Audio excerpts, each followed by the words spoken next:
నమస్తే అన్న. నమస్తే. ఏ ఊరన్నా? నారాయణఖేడ్.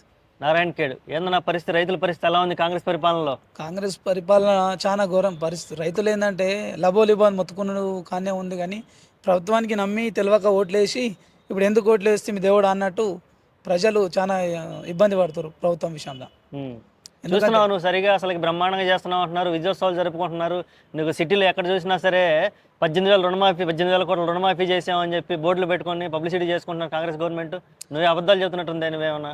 అయితే అబద్ధాలు అనేది ఏంటంటే విజయోత్సవాలు చేస్తారు, వాళ్ళ మనస్ఫూర్తికి చేస్తారు, కానీ ప్రజల్లో ఏముంది?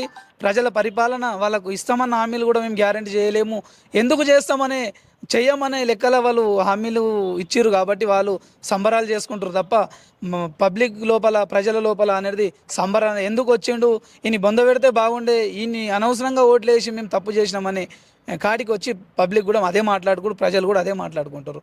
దాంట్లో సంబరాలు చేసుకున్నంత మాత్రాన వాళ్ళ సంతృప్తి కొరకే వాళ్ళు సంబరాలు తప్ప ఏం లేదు, ప్రజల సంతృప్తి గురించి ఏమీ లేదు. రుణమాఫీలు చేసాం, రైతు బంధులు ఇస్తున్నాం, సన్న బియ్యానికి బోనస్లు ఇస్తున్నాం అంటున్నారు కదా. రుణమాఫీ విషయంకి వస్తుంది 30,000 కోట్లు అన్నారు. 2 లక్షల రుణమాఫీ ఉన్న వాళ్ళు కూడా మా నారాయణఖేడ్లో చాలా ఇబ్బందులు పడుతారు. ఆ 2 లక్షల రుణమాఫీ కూడా ₹1,00,000, ₹1,20,000 వరకు అయింది.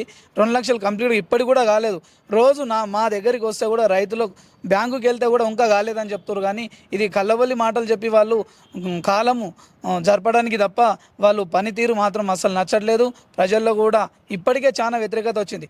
అలాగే సన్న బియ్యం వడ్లకు బోనస్ అన్నాడు, ఆ రోజు మేనిఫెస్టోలో ఏం పెట్టిండు, వడ్లకు బోనస్ 500 అన్నాడు. ఈరోజు ఏమంటుండు, ఓన్లీ సన్న బియ్యంకే ఇస్తా 500, దొడ్డు బియ్యంకి అయితే దొడ్డు వడ్లకైతే లేదు, సన్న బియ్యకే బోనస్ ఇస్తాను ఈరోజు అంటుండు. ఎందుకంటే ఇలా అబద్ధాలు ఆడుకుంటూ 420, ఎందుకంటే 420 420 గ్యారెంటీల హామీలల్లో ఒక్క హామీలు కూడా నెరవేర్చకొచ్చారు.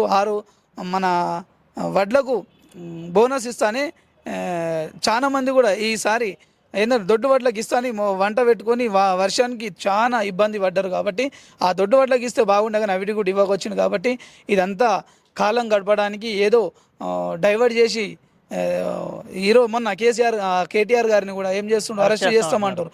అదేంటంటే కాలం గడపడానికి పబ్లిక్ మైండ్ డైవర్ట్ చేయడానికి మాత్రాన ఇంత చేస్తారు తప్ప ప్రజలకు మేలు చేసి ప్రభుత్వం ఆల్రెడీ 80% ఇప్పటికే వ్యతిరేకత వచ్చింది రాష్ట్రం లోపల.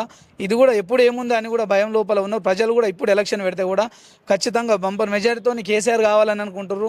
ఈ రాష్ట్రానికి కేసీఆరే మనకు మంచిగా అన్నట్టు కేసీఆర్ని కోరుకుంటారు తప్ప ఈరోజు రేవంత్ రెడ్డి గారికి హైడ్రా తెచ్చి హైడ్రా నుంచి డబ్బులు సంపాదించుకోవడానికి, హైడ్రా ఆయన ఆస్తులు సంపాదించుకోవడానికి తప్ప హైడ్రా అనేది ఏ పని లేదు. కనీసం మొన్న రైతులు కూడా లగాచాల రైతులు కూడా అనవసరంగా వాళ్ళకి ఏంది, వాళ్ళు అడిగింది ఏంది, చేసింది అరెస్ట్ చేసి వాళ్ళకి ఇబ్బందులు పాలు చేసిండు. అందు గురించనే రైతులను అరెస్ట్ చేశారు. చరిత్రలో, తెలంగాణ ప్రజల చరిత్రలో కానీ లేదంటే అంతకుముందు కానీ ఎప్పుడైనా రైతులను అరెస్ట్ చేసిన సంఘటన చూసావా? రైతులను అరెస్ట్ చేసిన సంఘటన లేదు. ఎందుకంటే రైతులు అనేది మనకి ఎప్పుడు చూసినా ఏం చూసినా రైతులు నేను కూడా రైతే కాబట్టి ఏంటంటే రైతులు ఏంటంటే పండిస్తేనే మనకు పంట వస్తుంది. దానికి అడగడానికి వస్తే అరెస్టులు చేసి కొట్టడం, హింసించడం అని చేసి దారుణం. ప్రభుత్వం మీద రైతులకు కానీ కొంతమంది ప్రజలకు కానీ అందరికీ కూడా వ్యతిరేకత వచ్చేసింది. కేటీఆర్ గారి హస్తం ఉంది, టీఆర్ఎస్ వాళ్ళ నాయకుల హస్తం ఉంది అంటూ మళ్ళీ అంటున్నారు కదా. దానికి సాక్ష్యాలు ఏమైనా ఉన్నాయంటే అసలు కేటీఆర్ గారి హస్తం, కేసీఆర్ గారి హస్తం ఉండాలంటే రైతులు వాళ్ళు పాలన కనబడుతుంది కాబట్టి వాళ్ళ హస్తం ఏముంటుంది చెప్పు? వాళ్ళ హస్తం లేదు. వీళ్ళు పబ్లిక్ మరీ కూడా చెప్తున్నా, ఎందుకంటే పబ్లిక్ మైండ్ డైవర్ట్ చేయడానికి కేటీఆర్ హరీష్ రావు వస్తాం ఉందని చెప్తారు తప్ప అంతకు మించి అసలే లేదు. ఇదంతా ప్రభుత్వం ఆడుతున్న నాటకం. ఏదో ఒకరు టైం ఉంది, దగ్గరనే టైం ఉంది, తీర్చి బొంద పెట్టే సమయం ప్రజలు చేతులు కట్టుకొని కంకణం పట్టుకొని కూడా రెడీగా ఉన్నారు. ఈ ప్రభుత్వాన్ని బొంద పెట్టడం మాత్రం ఖాయం.